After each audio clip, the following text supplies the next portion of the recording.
and up. Okay. Okay. What is up, First Christian? Happy Sunday. My name is Kaylee, and this is Kyle. We have been praying for you and expecting you, and just excited to gather with you this morning. Whether you're here on campus or at home online, we are so glad to be with you. In a little bit, we're going to worship together, and we're also going to hear from a sermon series that's a standalone message called Take Two. It's all about the multi-site vision that God has laid on the hearts of FCC. In that, we're going to share some details, and we even have a pretty exciting announcement. Guys, I'm so excited for what is to come this morning. But it is no surprise that each and every week we partake in communion together. And the reason why we do that is simple. We remember the sacrifice that Jesus paid for you and for me. So as you came in the entryway, you probably saw one of these little bad boys sitting on a table for you. A pre-packaged communion cup, Kaylee. So if you don't have one with you right now, don't worry, it's not too late. Run back out to the tunnels, grab one as we're gonna partake in communion together. And if you're thinking, Kyle, there are no communion cups in my entryway because I'm sitting on my couch at home. Not to worry, run out to the kitchen, grab those elements as we're gonna partake in that together. Also, another part of worship is giving of our tithes and offerings. And you're thinking, Kyle, what's the big deal? We're giving over our financial resources. No, it is so much more than that. You're partnering with us as we work and move in the way that God is calling us to. You're partnering in the mission and the vision that God has placed on our church. So right now, we are gonna give you 3 simple ways that you can partner with us here at First Christian in giving of your tithes and your offerings. So first one is head on over to firstchristian.com/give. You can also text the amount that you are comfortable giving to 84321, or we also have these awesome boxes in the tunnels as you exit this morning. Yeah, and maybe that's a way of worship that you've never thought about before. You're just used to the worship we talk about on Sundays, where we sing together. Well, tonight we have an awesome opportunity to worship for an hour together. We're gonna worship and we're gonna pray at a night of prayer and worship tonight. We're gonna do that, and then we've got a nice sweet treat, maybe some ice cream afterwards, so that we can just spend time together and grow as a church family. Again, 6 p.m. tonight, be here for worship and prayer. Guys, I am hyped to worship with you tonight, so please come on back to campus at 6 p.m. We're gonna get this thing going. Also, if you wanna learn more about First Christian Church, it's simple. We have a one-stop shop for you to learn everything here at First Christian. It's simple, hub.firstchristian.com. You head on over there, there's service opportunities. You can learn more about baptism. Maybe you wanna get plugged in with a life group, or it could be as simple as, Kyle, I don't remember those date and time you said for a worship night tonight. Head on over there, it's all there waiting for you to check it out.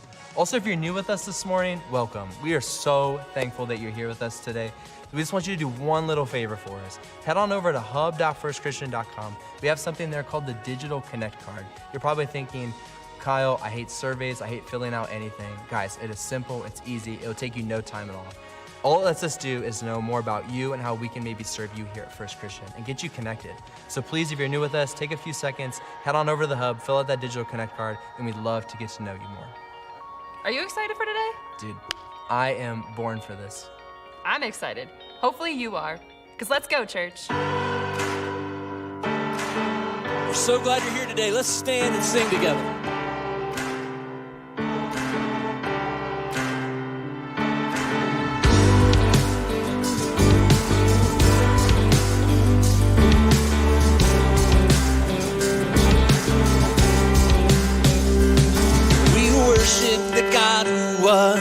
We worship the God who is. We worship the God who evermore will be. He opened the prison doors. He parted the raging sea. My God, He holds a victory. Sing this out. There's joy in the house of the Lord. There's joy in the house of the Lord today. And we won't be quiet. Shout out your praise. There's joy in the house of the Lord. Our God is surely in this place. We won't be quiet. We shout out your praise. Oh, oh, oh. We shout out your praise. We sing to the God who heals. We sing to the God who saves. We sing to the God who always makes a way. 'Cause He hung upon that cross and he rose up from that grave. My God, still rolling stones away. There's joy in the house of the Lord. There's joy in the house of the Lord today. We won't be quiet. We shout out your praise. There's joy in the house of the Lord. Our God is surely in this place. We won't be quiet. We shout out your praise. Because we were the beggars, now we're royalty. We were the prisoners, now we're running free. We are forgiven, accepted, redeemed by his grace. Let the house of the Lord sing praise. Sing that again. Cause we were the beggars, now we're royalty. We were the prisoners, now we're running free. We are forgiven, accepted, redeemed by his grace. Let the house of the Lord sing praise. There's joy in the house of the Lord. There's joy in the house of the Lord today. We won't be quiet. We shout out your praise. There's joy in the house of the Lord. Our God is surely in this place. We won't be quiet. We shout out your praise. There's joy in the house of the Lord. There's joy in the house of the Lord today. We won't be quiet. We shout out your praise. There's joy in the house of the Lord. Our God is surely in this place. We won't be quiet. We shout out your praise. Oh, oh, oh. We shout out your praise. Oh, oh, oh. We shout out your praise. Oh, oh, oh. We shout out your praise.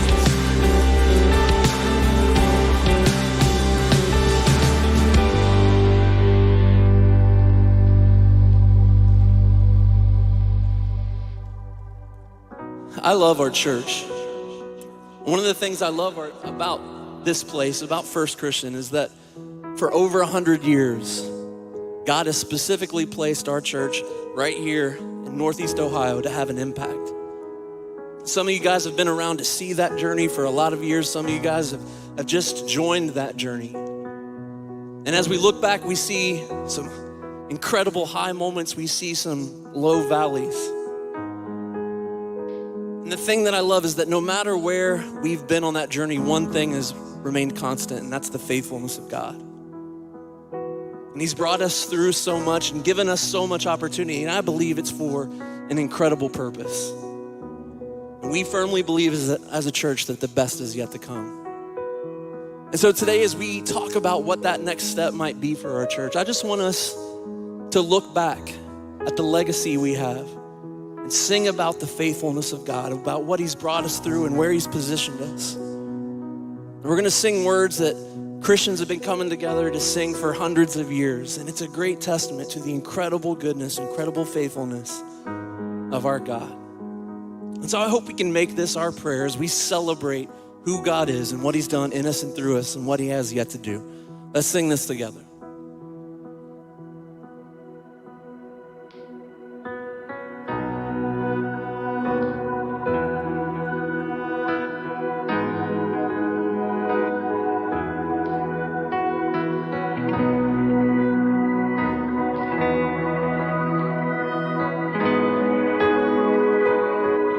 Sing this together.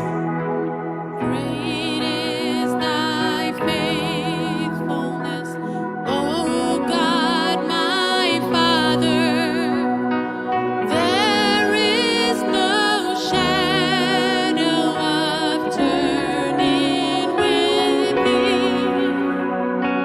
Thou changest not thy compassions, they fail not. As thou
God today, amen. Strength for today and hope for tomorrow. That's the promise that we cling to. So let's sing those words again and declare his faithfulness. Let's sing this together. Is thy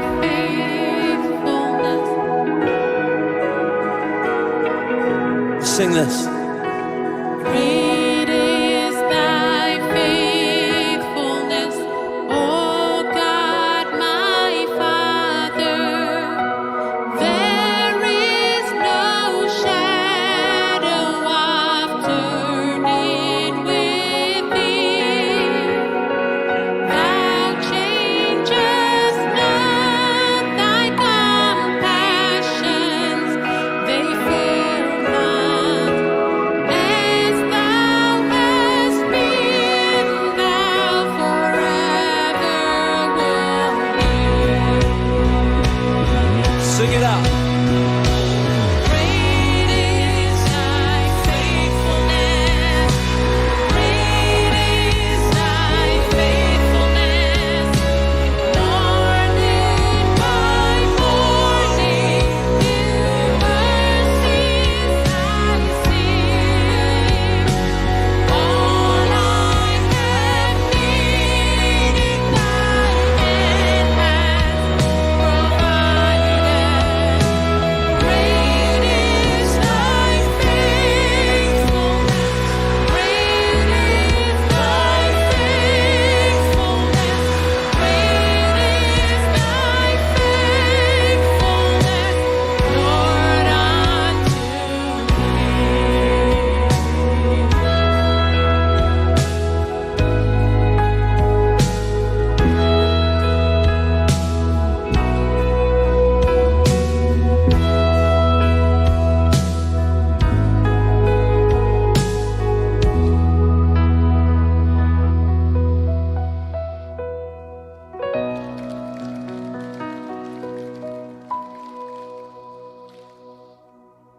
Matthew 28, he says, all authority on heaven and earth has been given to me.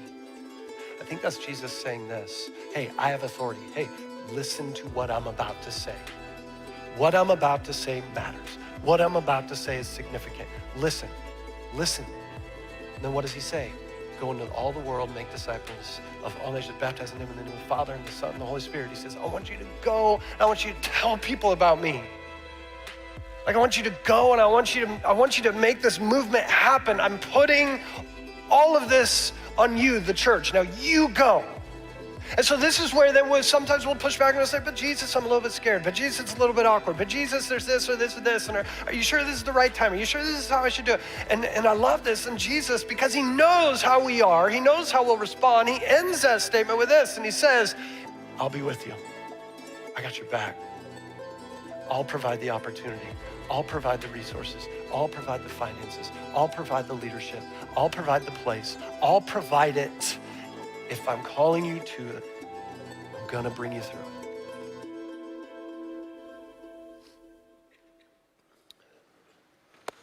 Well, nothing like having yourself open up for yourself, right? How we doing this morning? We doing good, guys? We good? Anyone else I've just had a week. Anyone else had one of those weeks where you're just a little tired, a little bit? All right, this is your moment. Just wake up, just really quick. Everyone kind of like make eye contact in the room real quick with someone you don't know and just scream, wake up, just like that. Ready? 1, 2, 3, here we go. That was real weird, real weird. Real weird. If you're watching at home, you're like, glad I wasn't there for that. That was weird. That was weird. Well, hey, so good to have you. If you're watching online right now, so good to have you joining us. And I'm really excited about, really excited about this morning. Before we get into anything, just a couple things. Again, if you are watching online, make sure that you're sharing this. If you're watching at firstchristian.live, it's real easy. You can just hit that share button. If you're watching on YouTube, you can simply copy and paste that URL and throw it on your social media timeline. And again, just an easy way to get these messages out to the people you love. And then I also want to say this. I'm really excited. Tonight, we have a big worship night happening, a worship and prayer night. So we just last week wrapped up. Jim did a great job, didn't he? Last week, wrapping up that series. If you're here on Father's Day, yeah. And so we wrapped that series up on prayer, and I hope that it was beneficial to you. I hope that maybe it just helped you a little bit in your prayer life, maybe to pray some dangerous prayers. But tonight, we're going to have just a time of worship and prayer as a church. So I just want to encourage you to come back tonight in this room, or if you're watching online, come here in this room tonight, 6 o'clock. We're not live streaming it or anything like that. You got to be here in person. But it's just going to be an awesome, awesome time. So again, that's tonight at 6 o'clock, and then immediately after that, we're just going to have some ice cream together outside, so it'll be fun, all right? So if you like ice cream, come for that too. So let me pray, and we're going to get going. God, we love you. We thank you for today. We thank you for this time. We thank you to be gathering here, gathering wherever it is we're gathering right now. And Father, this is big stuff that we're going to talk about today. Big stuff for our church, but I think also there's sort of this undertone of, hey, this matters to me personally. And so, God, I pray that you'll just work on our hearts, as we say, every single week. We just want to look more like your son, Jesus. And so I pray through this conversation that there might be some pushing and nudging in that direction. We love you so, so, so much. It's in Jesus' name we pray. And everybody said, amen, amen. We're going to be in Genesis 37. I'm just going to jump right in. We're going to start right here, Genesis 37. Here's what it says. Jacob lived in the land where his father had stayed, the land of Canaan. This is the account of Jacob's family line. Excuse me. Joseph, a young man of 17, was tending the flocks with his brothers, the son of Bilhah and the sons of Zilpah, his father's wives, and he brought their father a bad report about them. Now Israel, that's Jacob, loved Joseph more than any of his other sons because he had been born to him in his old age, and he made an ornate robe for him. When his brothers saw that their father loved him more than any of them, they hated him and could not speak a kind word to him. Joseph had a dream, and when he told it to his brothers, they hated him all the more. He said to them, hey guys, listen to this dream I had. We were binding sheaves of grain and out in the field, and when all of a sudden, this is so crazy, isn't this weird? My sheaf rose and stood upright, while your sheaves gathered around mine and bowed down to it. His brother said to him, do you intend to reign over us? Will you actually rule us? And they hated him all the more because of his dream and what he had said. Then he had another dream, and he told it to his brothers. Listen, he said, I had this other really crazy dream. It's so crazy. Listen, he said, at this time, the sun and the moon and 11 stars were bowing down to me. When he told his father as well as his brothers, his father rebuked him and said, what is this dream you had? Will your mother and I and your brothers actually come and bow down to the ground before you? His brothers were jealous of him, but his father kept the matter in mind. So if you're someone who grew up in church, you might know this story, or you might know this character. This is Joseph. If you didn't grow up in church, don't let me confuse you. Joseph, a different Joseph than the father of Jesus, Joseph. This is Old Testament Joseph, the son of Jacob, who is the son of Isaac, who is the son of Abraham. So this is, Joseph comes from a pretty wonderful lineage. Joseph was a young man, again, the favorite son of his father Jacob. Jacob had 12 sons, and for whatever reason, well, it says in the text that he preferred or he favored Joseph because Joseph was his youngest. Some of you get how that is. Some of you are the youngest.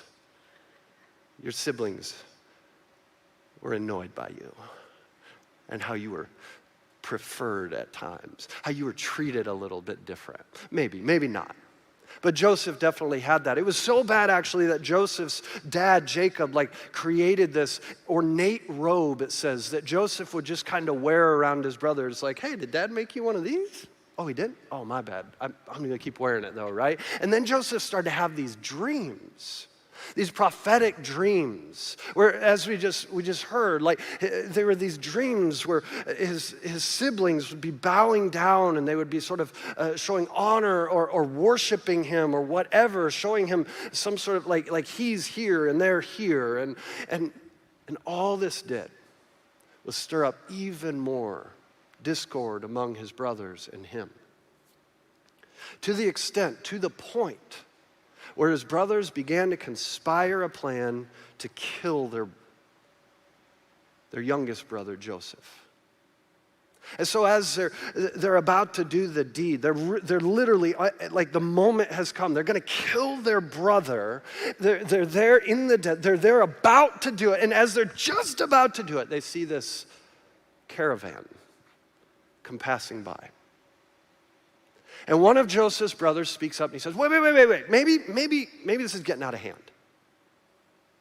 I don't know if we should kill him. But what if we do this? What if we sell Joseph to those people? What if we sell him into slavery? It looks like they're on their way to Egypt, right? Let's just sell him into slavery. He's going to go far, far away. Dad will never really know what happened, right? He's an old man now. Let's take this stupid robe that he's been given. We'll smear a little animal blood on it. We'll tell Dad that some atrocity happened, some accident happened, and we'll just kind of leave it at that. He'll never know for the better. We don't have to be murderers, and we get rid of Joseph. And so that's exactly what they did. And it goes exactly how they planned. Jacob mourns the loss of his son. He thinks he's dead. Joseph is now a slave. Think about this. Joseph literally goes from being the favorite son of the great, wealthy, powerful, wonderful Jacob to being a slave in a foreign land with no idea of where he's going or what his future holds. Now, I'll try to hit the high points of the story really quick because, again, I know some of us know it, but some of us don't. And so here's where Joseph ends up. He ends up at this person named Potiphar's house. Now, Potiphar's very wealthy. Potiphar's very powerful. And Joseph, because he's wise, because he's a good leader, Joseph sort of rises the ranks as this servant in Potiphar's home, to the point where he is in control of all of Potiphar's affairs. But Joseph's also, he's got like the washboard 8-minute abs, you know. He's got like the chiseled jawline. He's got that youthful look to him. He's got a nice little tan going all the time. And Joseph one day, well, he's just sort of doing his thing. He's working, and Potiphar's wife throws herself at him. Joseph, being a man of character, is like, nope, we're not doing this. Not going down this road. I'm not, absolutely not. I want to have honor to my master. I'm absolutely not going down this road. And so he actually, the text says he runs away. Potiphar's wife is embarrassed. She's ashamed. How could he reject me? So she goes and she lies to her husband and says, Joseph came on to me. Potiphar is irate. He throws Joseph in jail. You're saying that seems extreme. This is a long time ago. And while Joseph is in jail, he meets these two really interesting characters. Two men who actually work for Pharaoh. But you know how these ancient world leaders can be. They're a little fickle at times, and they could be a little irrational at times. And they'd done something to upset Pharaoh, and so the chief cupbearer and the chief baker have been thrown into the same prison as Joseph by Pharaoh. And while they're there, there's some dreams that are happening, and Joseph starts to interpret these dreams in prison.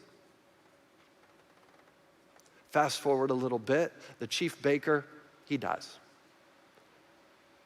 The chief cupbearer somehow gets back in the good graces of Pharaoh. A couple years go by. Pharaoh starts to have these strange dreams as well. But no one can make sense of them. And all of a sudden, that chief cupbearer who spent time behind bars with Joseph says, wait, Pharaoh, I think I know someone who might help. And he goes and they bring Joseph in, and Joseph interprets Pharaoh's dreams. He says, listen, this one here, here's what it's telling us, is that there's going to be years of just prosperity in the land. And then there's going to be years of famine. He says, what I think you should do is to save grain, is to build a reserve. So then when the day of famine comes, Egypt's in good standing, in a good place. Pharaoh says, okay. And when you know it, Joseph's dream is right, he's accurate, and Pharaoh is so impressed by Joseph that again, he works his way up the ranks all the way to second in command over all of Egypt. And this is where I think a lot of us would say, that's a cool ending to the story, but it gets even better. Because remember the brothers who sold him into slavery. Remember Jacob, who thinks his son is dead. Well, Jacob's now, all these years later, here with his son, he's looking around, he's saying, we are starving, we are hurting. We were once this really powerful family, and we had wealth, and we had all this stuff, and now we've been hit by this famine that we didn't know was coming. And so Jacob tells his sons, he says, go into Egypt. I hear that they have all sorts of grain. I hear that they're in a good place. I hear that they can help. And he sends the sons into Egypt. And of course, who do they meet? Second in command of all the land, Joseph, but they don't recognize him. And here's what happens. Genesis 45, it says this, then Joseph said to his brothers, again, they don't know it's him. It said to his brothers, come here, come closer. When he had done so, he said, I'm your brother, Joseph. Remember the guy that you sold into Egypt all those years ago? That's me. He says, and now don't be distressed and don't be angry with yourselves. And just imagine if you're the brothers for a second, you're like, oh, no, he's gonna kill us. That's how this is gonna end. That's our story. We're not gonna starve because we don't have grain. He's just gonna kill us right now. But here's what he says. He says, and now don't be distressed and don't be angry with yourselves for selling me here. He says, because it was to save lives that God sent me ahead of you. For 2 years now, there has been famine in the land, and for the next 5 years, there will be no plowing and reaping. But God sent me ahead of you to preserve for you a remnant on earth and to save your lives by a great deliverance. I love this. Here's what Joseph says. He says, I know what you're thinking. You're thinking I'm going to kill you. You're thinking this is not good. You're thinking, but I'm not even mad about it. This is what Joseph says. He's like, I'm not even mad about it because now that I can see the big picture, now that I can see how it all played out, this was all God's plan. I was supposed to be sold into slavery. I was supposed to go to prison. I was supposed to be falsely accused by Potiphar's wife so that I could get into this position, interpret those dreams, build in the prosperity season for Egypt so that we could help all these people not starve to death. That takes a lot of maturity to say that.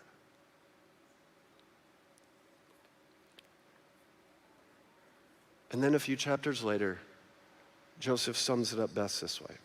I'm going somewhere with all this. He says, you intended to harm me. He says this to his brothers. But God intended it for good, to accomplish what is now being done, the saving of many lives.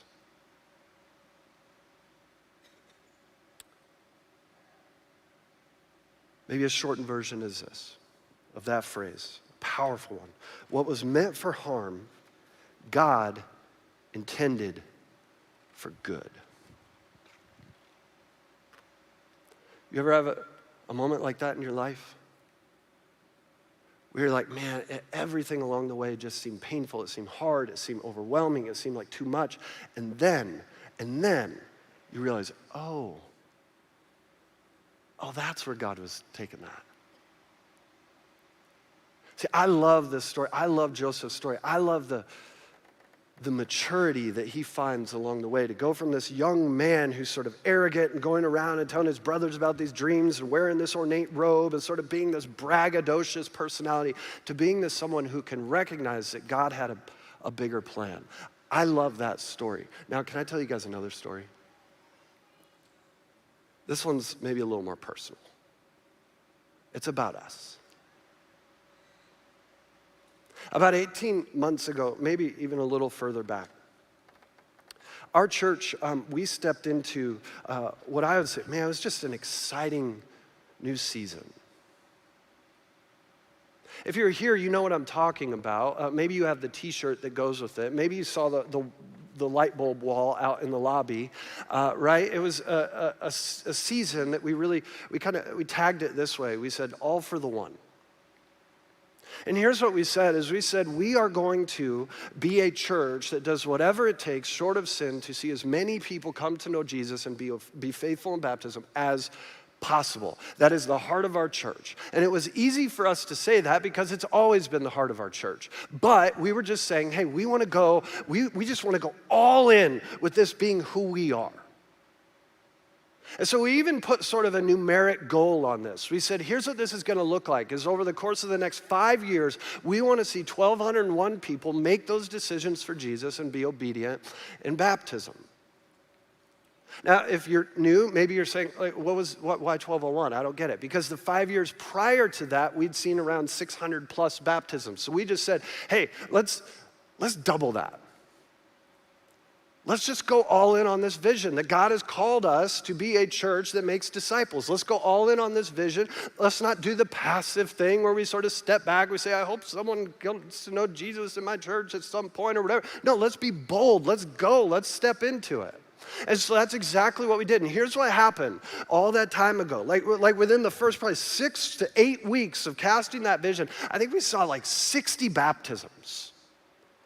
People were baptizing their moms and their dads and their grandparents and their best friends. People were baptizing. I was seeing stuff on videos that people were sending me, baptizing people in their pool in their backyard. We were seeing people invite their friends to church and connecting with Jesus, and it was unbelievable, right? Like God was just doing this movement in our church. And so here's the other part that went along with that, though. We said if we're going to be a church that's doing whatever we can, short of sin, to see as many people come to know Jesus as possible, man, we got to pull out all the stops. And so as a leadership, we started to say, are there other things that we could do other than just really ramping up here amongst our people? Are there other things strategically that we can do? And what we started to find, and some of this we already knew, but we started to find was that the most effective way to reach people far from Jesus is to create new campuses or new churches. Studies have found that new churches or new campuses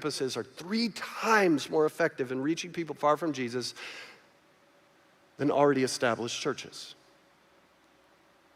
We also started to look at statistics like this, that every single year, 10 to 12,000 churches across America are closing their doors. And we started to say, this isn't good. I don't know if you guys have noticed, but culture seems to be shifting pretty quick. And we started to say that we got to do something about this. We got to make some sort of, we can't just let the church, we want to be a part of this. We want to be a part of the solution. We want to be a part of the gospel moving forward. And so again, we looked at this stuff and we said, why? Like, what's holding us back from creating new campuses? We have the resources. We have the leaders. God has called us, look, let's go. So again, many of you remember this because you've been giving to it. You've been a part of it. You were a part of the Vision Cast a year and a half ago. We said, okay, we're going to take FCC and we're going to multiply. And we're going to launch new campuses. And our first new campus, if you recall, is going to be in Jackson, Ohio.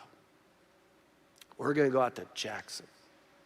And there are all sorts of reasons for this. We did all sorts of demographic studies and data digging, and we were looking at where a lot of our people come from, and there was a good portion of people who kind of come from that side of 77. We were saying, okay, it makes sense. We'd have a good core of people, but I'm gonna be really honest. Can I just be like really transparent with you? There were a couple other reasons that we said Jackson.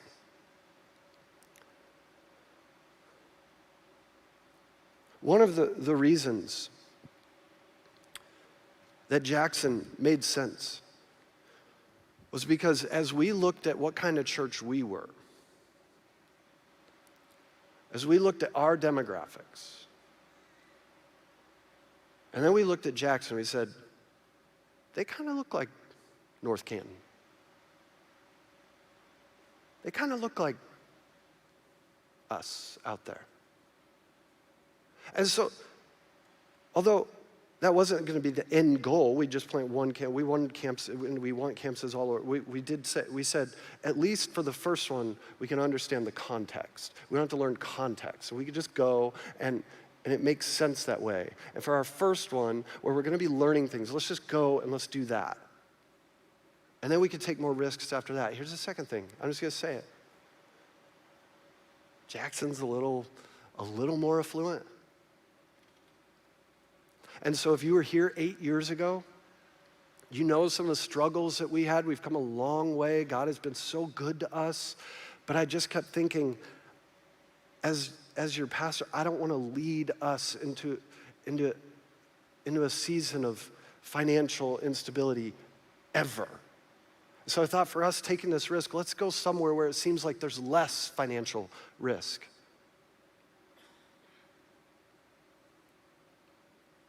So again, we said Jackson. And so many people were like, this is great, this is fine. Others of you were like, Jackson? I think I'm on board with the whole multi-site thing, Ryan, but like, Jackson? Have you thought about here? Or have you thought about this? Or did you think about this? And we felt good. And I just kept saying, hey, we don't know where God's gonna take us with Campus 3, 4, 5, 6, or whatever, but we feel good about Jackson right now. And then, 2020 happened. You guys remember 2020? That was fun. Was that fun? That wasn't a fun year. And then 2020 happened.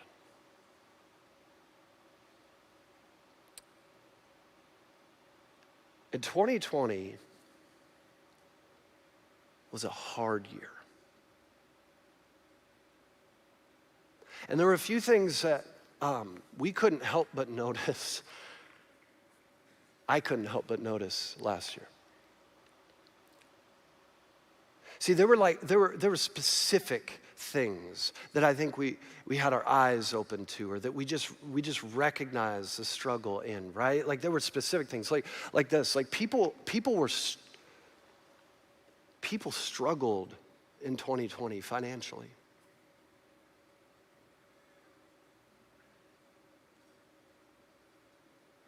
Now I know PPP loans came in, bailed a bunch of people out, and unemployment got a little crazy. But before all that stuff hit, man, there was need. There was hardship. We were getting messages. I was getting messages, right? Is there anything I don't know how I'm gonna get groceries for my kids this week. Ryan, I'm struggling. I don't know how we're gonna pay rent. And as a church, we kind of took note of that. We said, yeah, 2020 has heightened this, but there are communities that have real need. Should we be paying attention to that? It's not that we don't. But we started to say, should we maybe have our finger on the pulse a little bit more with that? There's another thing that we saw in 2020, of course, political divide, but you guys know racial divide. And that was heartbreaking. And I say was, it's still there, but it was highlighted a lot. And so we started to look at this, we were like, man, this is just so heartbreaking. Can we do something about this? Is FCC, is the church supposed to make some sort of difference with this? Are we supposed to be a part of the conversation of reconciliation in some way? There's a third thing, though, that I just couldn't help but notice in 2020. It's isolation. We got lonely in 2020. People felt isolated. Community was ripped away.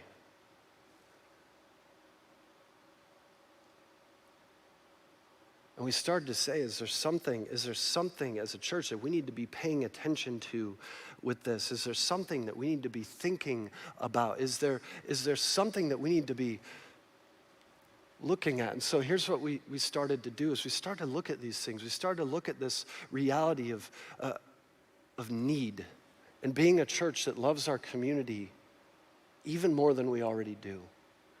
Making that an out front principle. We want to be the kind of church that at FCC didn't exist. If somehow we just didn't exist, our community would say, wait, what happened to that thing? I used to get food there. They used to help me with utilities when I was struggling. That was a church that they would send people down and they would send people to pay for laundry. That was a church that helped this way and this way and this way. Like people would notice it. Like we just said, we want to be like that. And so we started to say, okay, as far as race, like do we need to be a part of the conversation there? As far as like community, this matters, right? We need to break through this isolation. And so we started to ask these questions. Does going and planning a campus in Jackson, does that make the most sense in light of all the things that God has shown us through the train wreck of 2020? And if you live in Jackson, I am not saying that you don't have a wonderful community.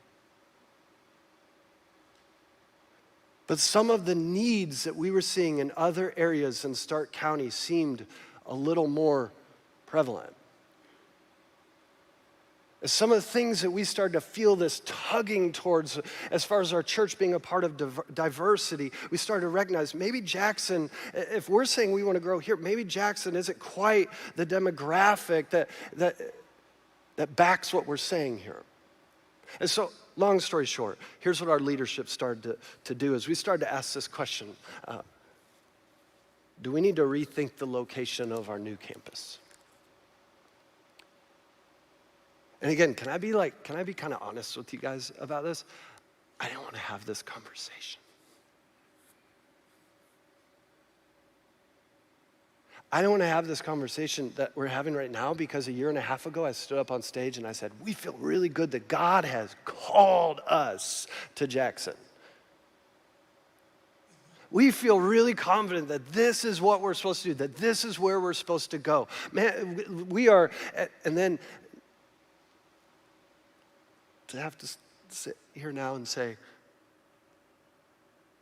maybe we were a little off. Or maybe we were trying to follow God's prompting and God just had to open our eyes a little bit more. And here's what I realized along the way. Is I would rather be the type of leader that's able to set my pride aside and chase after what God actually wants for us than for us to be a church that says, no, this is what we're doing because we said it's what we're doing and we're just jamming a square peg in a round hole.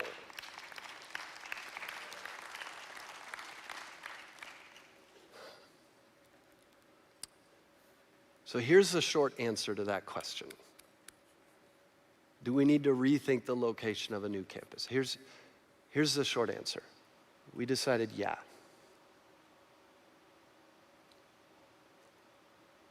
And here are the three pillars that we started to process where that new campus was going to be. These are the three pillars that we built that decision around. First, multiplication. 2020 was a year of devastating isolation and loneliness and depression. And if you tried to get in therapy, it probably had a 4-month waiting list because everyone was depressed. Because we had our community ripped away from us. And so we started to say, some people say, Ryan, aren't people like just stopping going to church? And here's what I'm thinking, I still think people need community. I still think people need to gather. I still think people need fellowship. I still think people need to worship. I still think there's power in this.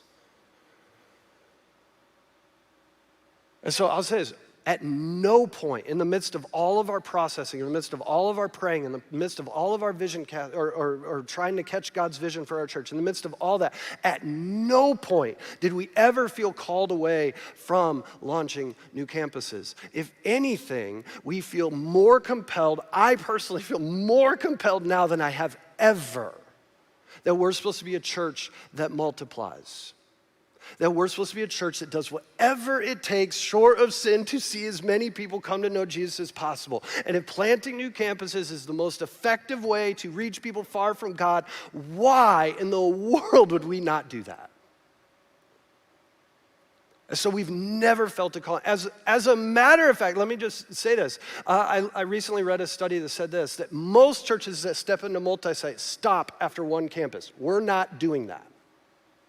We're going to continue to multiply. We're going to continue to plant new campuses because we want to reach people far from Jesus. And God has given us the resources, and God has given us the leaders, and God has given us, I believe, the heart. So that was the first pillar that we said we're going in. We have to do this. Multiplication, we have to do this. Here's the second thing, the second pillar that we built this decision around. It's we want to love our community. We want to be a church that loves our community. This is awesome. I love gathering with you guys on Sunday mornings, but the thing I love most about our church is we've always been a church that loves our community. We love those in the disability community. We love those who are on the fringes or are marginalized, and we try to give them free clothes when they're coming to us. We try to feed them with our food pantry. We try to do all these different things. And so we actually in January, we took a big step. We just said, hey, we're going to actually hire someone whose entire job is to just create more networks, more opportunities. We're going to take it up another notch on us just being a church that loves our community well. And so we're working on more programs, we're working on more connections. Again, just like last week, we just sent a crew down and we said, we're just gonna hang out in this laundromat, and we're just gonna pay for everybody's laundry that comes in today. We're gonna continue this partnership with Habitat. We're going to do this thing, and we're just continuing to build. We want to be the kind of church that loves our community well. I think 2020 taught us that. It said, hey, you're doing fine, but you could do more. So we looked at that pillar, and then the third pillar, we said this. We said, we want to grow in diversity. We want to be a church that looks like the kingdom. Any of y'all been to downtown Canton in a while? Some of you live down there. I have a buddy that's in town. His family's in town right now. And last night I was like, hey, let's go downtown. Let's hang out. And we were at the new little amphitheater thing that's down there by Canton Brewing. And if you haven't been down there, it's super cool. And they have like a Jersey's in there. And so we were sitting there at Jersey's and drinking soda pop and eating a turkey club. And I looked around. It was white folks. It was black folks. And I looked at my buddy and I was like, this is the kingdom, man. I mean, not really, but like, because they were at Jersey's and they're all getting drunk. But I was like, this is what the church is supposed to, like what we're trying to figure out. And it's funny how that's just so natural at Jersey's. But it's so hard to create in a context like this. And so here's, again, this is the pillar that we just said, we want to continue to grow in this. It's hard work. It's hard work, but we want to continue to grow in it. And so here's what we decided, looking at those three pillars. Here's what we decided.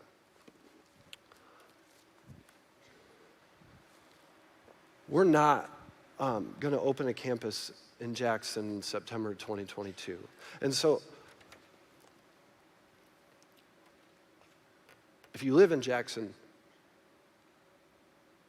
that's not a knock on you. We just started to evaluate those three pillars, and we said, we think that God is calling us to something else. Jackson's great. We got so many people from so many different places, man. Jackson's great. Hartville's great, right? Green's great. Some of you, Louisville's great. Hartville's like a rich Louisville. We got so many people from all these different places, man. They're all great and they're wonderful communities. we just started to reevaluate. We started to look at these 3 pillars. And so here's what is happening. We're not opening a campus in Jackson now, maybe someday.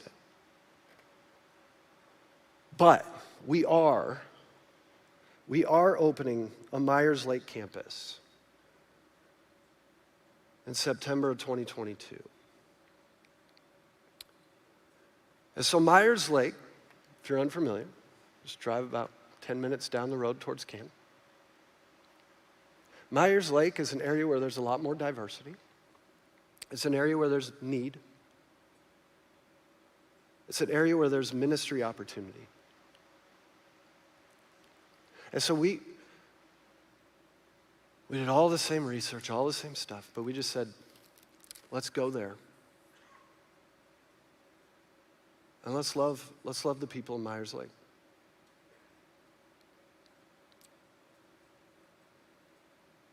Now here's just a few clarifying things as we get going. Here's some things that I want to be very clear about. The first is this. When we vision cast this stuff 18 months ago, or whenever it was, we didn't know then if we were going to have a permanent space or a not permanent space, if it'd be a set up, tear down, maybe we'd meet in a school. So here's one thing that we've also found a lot of clarity in is we're looking for a permanent space that we can purchase down in that area. And here's the reason for that. There's nothing wrong with a set up, tear down model. But here's the reason for that is if you've been a part of FCC for any period of time, you know that this is a 7-day-a-week ministry. We have an unbelievable day services program here. If you don't know anything about it, we have a day service program for adults with developmental disabilities that is unbelievable. Every campus we plant, we're also going to have a day services program for adults with disabilities that use that space Monday through Friday. Every campus that we plant, we want to use those spaces as a ministry resource throughout the week. And so we started to evaluate this and we just said, man, it doesn't feel like our DNA to just be a set up, tear down place. We want to use every resource that we have that we could be a blessing to the community. Here's another clarifier for you. The model hasn't changed. So some of you are like, well, I kind of live down in that area, in the Myers Lake area. Maybe I'll go there. But I really like how they do things here, and it'll probably be different there. Actually, it's not going to be different really at all. We're using this phrase called scale of sameness. So we want it to look like if 1 is completely autonomous and a 10 is identical, like a clone, like a franchise. We want to be as close to 10 as possible. So our worship services will look the same. Our kids' curriculum will be the same. The decor and the vibe and the DNA and the culture of the church will be FCC. The worship band will be live. Everything will be live. The only thing that won't be live at the new campus is we're going to stream in the message. Now, again, some people are like, oh, I don't like that. I've been in churches that do that. Now, first of all, 70% of you are watching me right now in the room from right there, okay? And half of our church is watching on their TV in their living room right now. You're like, I really prefer the live thing. You're in your living room. And our hope is to do it as excellent as possible so that you won't even notice, like honestly, you won't even notice that it's a video message. And it'll be a live stream. It's not going to be pre-recorded. But everything else will be live. The model hasn't changed there. Here's the last thing. Clarifying thing is we need you.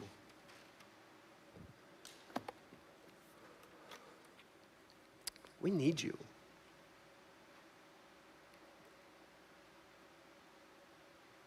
I said this a couple weeks ago, I'll say it again.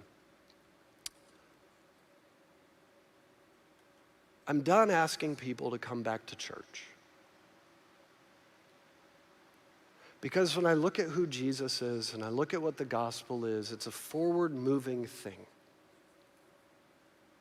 And it's not that I don't love the people that have disappeared. I love you.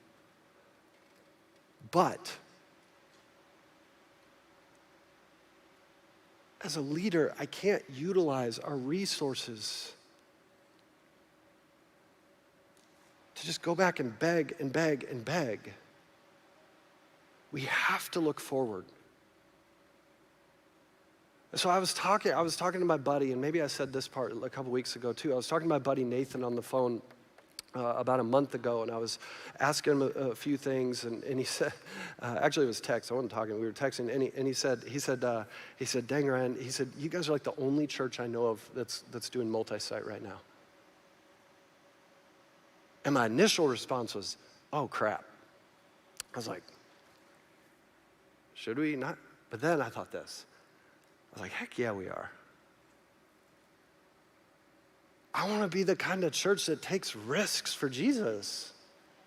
I want to be the kind of church that says, let's go, let's storm the gates of hell, let's go. I want to be the kind of church that says, let's do whatever it takes, let's go. We have the resources, we have the leaders. But Ryan, don't you know that nationally 30% of people have just left the church during the pandemic and they're never coming back? And don't you think you're going to have your hands full with trying to rebuild what you already have at your campus? Okay, but let's rebuild big, let's go.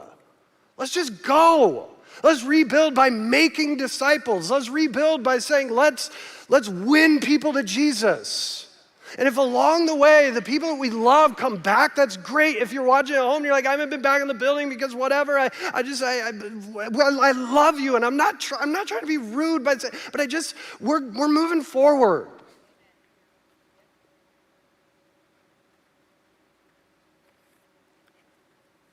And so here's what I'm going to ask. When you leave today, so many of you have been so generous. Again, I don't know if you've noticed this, but for the last year, we didn't talk about fundraising. We didn't talk about needing this amount of money for the new campus. We just said that doesn't seem like a good look. It seems a little tone deaf. We're not going to do it during the pandemic. And even still, right now, we've already raised $300,000 for this new campus. Can we just praise Jesus for that? Can we just celebrate that? You guys have been amazing. But our goal is to raise $750,000 for this new campus. So here's what I'm humbly submitting to you. And if you're new to FCC, I just want you to know we're not the church that beats people over the head, try to get money from you all the time. That's not who we are. We do like one giving series a year. We sprinkle some stuff in there every now and then because I do think what we do with our money, kingdom focus-wise, matters. But we're not that church that just wants your money. But here's what I'm going to ask. As you leave today, you're going to be handed one of these. So many of you have been so faithful to our new campus and have continued to give towards those pledges. But some of you pledged and you haven't given anything. And I get it. It was a crazy year. Some of you weren't around a year and a half when we did all this. So here's what I'm going to ask. When you leave today and you're handed a pledge card, there are 4 options on this card. The first one is this. For you to consider if you've never made a pledge, and now and maybe you were like, I don't know about Jackson, but you know what? I think this Myers Lake, I love that we're getting back to the heart of where FCC came from. We're going back down to Canton. I love that. Maybe that's where you are. And so now you're like, I'll back that. I love the need that's there. I'll back that. And so if that's you and you're ready to do a first-time pledge, whether it's $10 a month or $100 a month or $1,000 a month or whatever it is, there's a box that you can check there. Write in what you want to pledge every single month. And on July 18th, we're going to bring the pledges back and we're just going to celebrate together. That's one option you can step into here. Here's the second one. Some of you are walking out your pledges right now. And they wrap up in September. I am humbly asking if you would be so gracious to continue that through just one more year. If you're not able, okay. But if you are, I'm humbly asking you to continue to help us since we pushed the campus back an entire year because of COVID. Help us get to that $750,000. Here's the third option we see. Maybe you can make a one-time gift towards the new campus. Check that box, write in what the gift is. And then lastly, here's what we see, is some of you got to go, man. I like you. You're great. I love you here. But God's calling you to go be a part of our Myers Lake campus.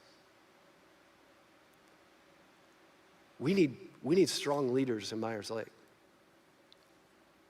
We need godly men and women in Myers Lake. We need kids ministry volunteers in Myers Lake. We need student ministry workers in Myers Lake. We need you. And so if you live in that area especially, I'm just going to ask you to prayerfully consider checking that box. Just say, hey, I think I'm interested in knowing more about this. And then like I said, on July 18th, we're going to collect these and we're just going to celebrate a little bit. Okay, I've gone real long. This is the longest sermon I've preached in a while. Let me just, can I just end with one just real quick story?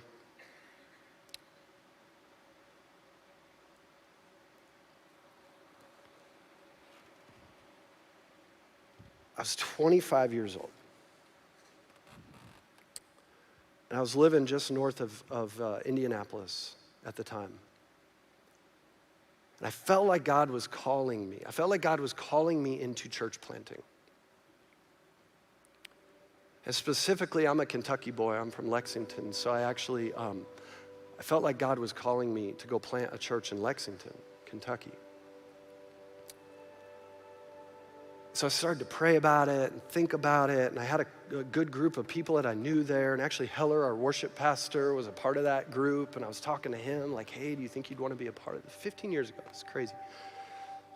I think we had like one little meeting together, our little group. It was maybe like 10 of us in a Starbucks. It was really unorganized and really messy and didn't go anywhere. And so as I'm going through that whole process of praying through and trying to think through, is this what I'm supposed to do? I got a call from this other church that somehow got my name from someone, and they were getting ready to go multi-site, and they were launching their first new campus, and they said, hey, we got your name from someone, and would you consider applying for our campus pastor job? So now I'm kind of torn, like maybe this is the thing that I feel like God is calling me to. And so this church was really nice though. They were like, hey, if you're going into church planting, it's heavy stuff. It's hard, right? Starting a new church is really hard. And so here's what we'll do is we'll send you through like a church planter's assessment. Those are things, okay? We'll send you on a weekend assessment where they'll put you through all this stuff and they'll assess you and see, if they recommend you to do church planting, and we'll pay for it. It's thousands of dollars, but it'll help you whether you go to Lexington or you go to here, where we are, we'll pay for it. And so I go to this assessment, and it's like intense, y'all. Like they take this stuff seriously. They have like psychiatrists and therapists there, and they want to know all your personality types, and they're like putting you through the ringer, and you're up till 2 a.m., getting up at 7 a.m., and it was so intense. And but here's what I'll never forget. One of the guys in the midst of all that craziness, one of the guys said, he's trying to give us a pep talk on like the beauty and the power of what we were doing. Planting new churches. And he said, I want you to think about this. The churches that you will plant, people are going to get married in those churches. He's like, I want you to think about this for a second. The churches that you're going to plant, people are going to have their funerals in those churches. He's trying to tug at the heartstrings of all these pastors. And here's what I kept thinking. I was like, I hate doing weddings. And no offense if I did your wedding. It's not that I hate you.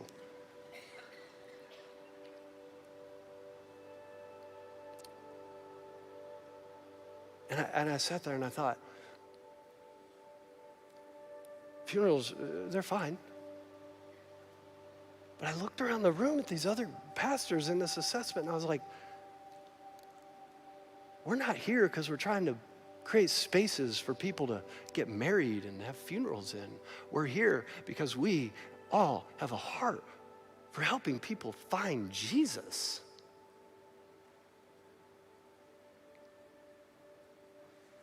Now, 15 years later, I'm here with the same heart, and I'm asking you to join me in this. Let's be a church that does whatever it takes to help people find Jesus. Let's be willing to take some chances. Let's be willing to step out in faith. Let's be willing to follow him where he leads us. Because at the end of the day, it's the only thing that really matters. Joseph, in his story, looks back and he says, yeah, there was a lot of junk in there, but look at what God did with it. I look back, I said, man, 2020 was a hard year, but look what God did. What was meant for evil, he intends to make good. Amen?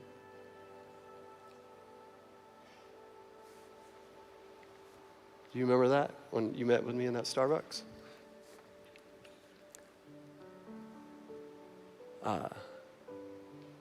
So here's what I want us to do. We're going to go into a time of communion.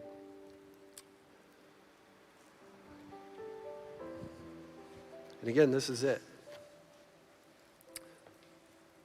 This is what it's all about. This is us. This is us recognizing that Jesus' body was broken, his blood was shed for us to be saved.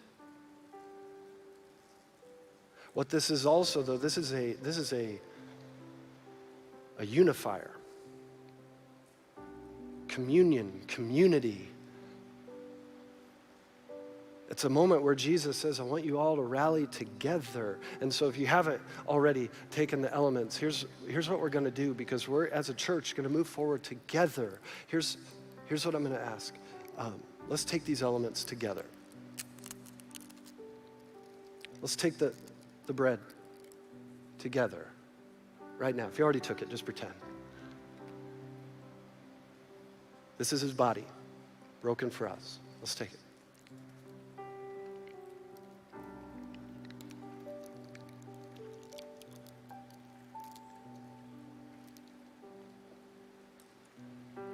This is his blood, shed for us.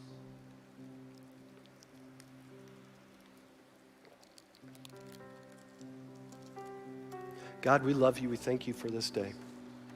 We thank you for the hope of the world that you are. Father, we celebrate you. We love you. God, walk with us on this journey to be a church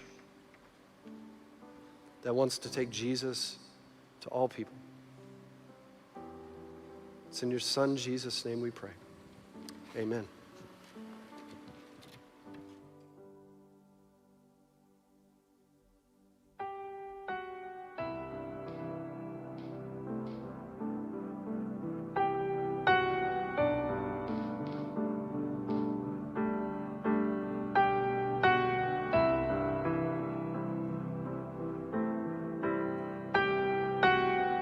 Let's stand and sing this again.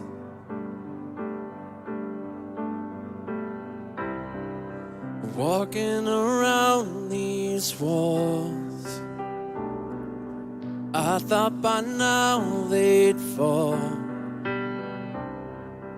but you have never failed me yet.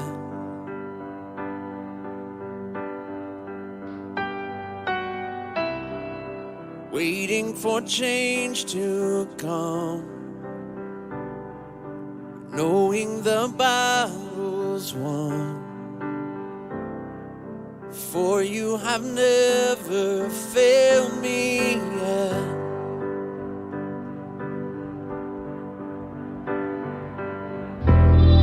Your promise still stands, great is your faithfulness, I'm still in your hands. This is my confidence. You've never failed me yet.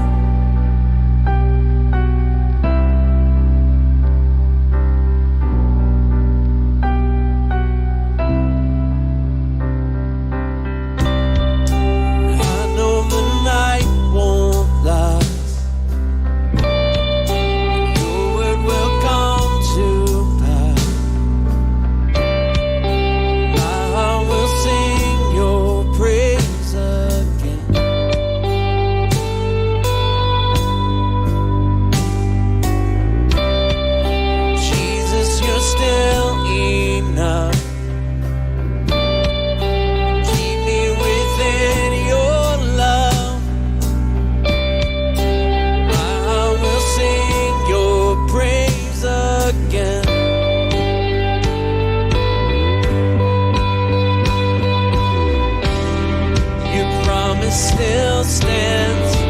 Great is your faithfulness, faithfulness. I'm still in your hands. This is my confidence. Never fail.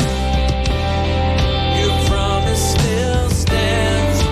Great is your faithfulness, faithfulness. I'm still in your hands. This is my confidence. You never fail me.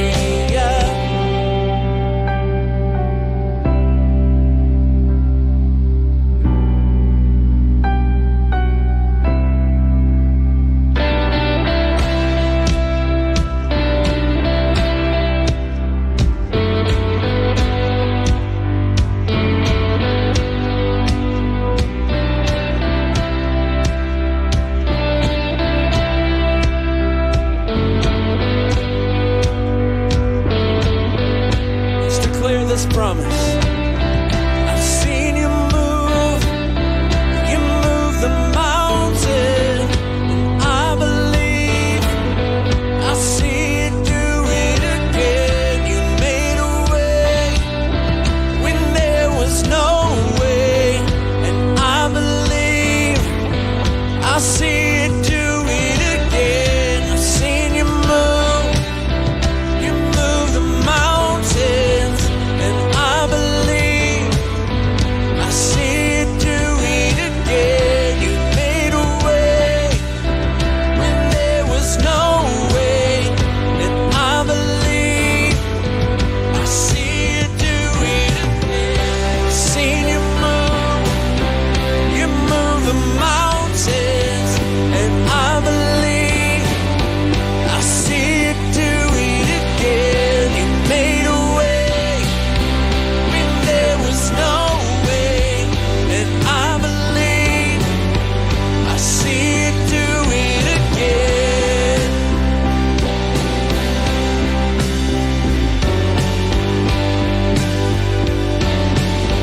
I see you do it again.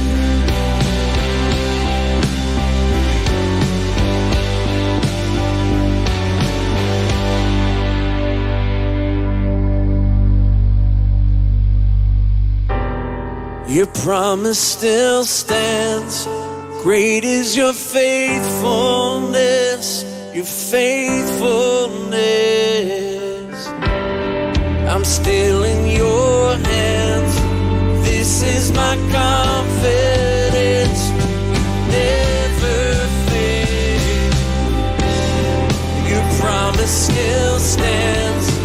Great is your faithfulness, your faithfulness. I'm still in your hands. This is my confidence. You never fail me. You never fail me. You never fail me.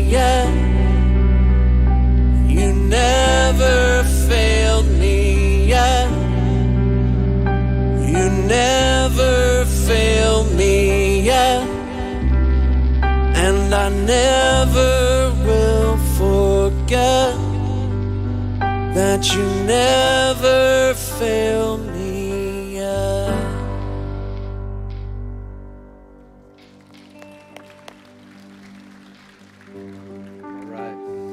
Well, hey guys, thanks so much again for hanging with us. I know that was a long one today, so thanks for hanging with us. If you want to take a next step here at FCC, head over to hub.firstchristian.com. You could do that there. And on your way out today, there will be folks who are handing you a pledge card. So you can grab this as they're there on the exits. And if you're watching online right now, you can actually grab this at hub.firstchristian as well. And so, again, thanks so much for joining us. Thank you for being on this journey with us. We'll see you next Sunday.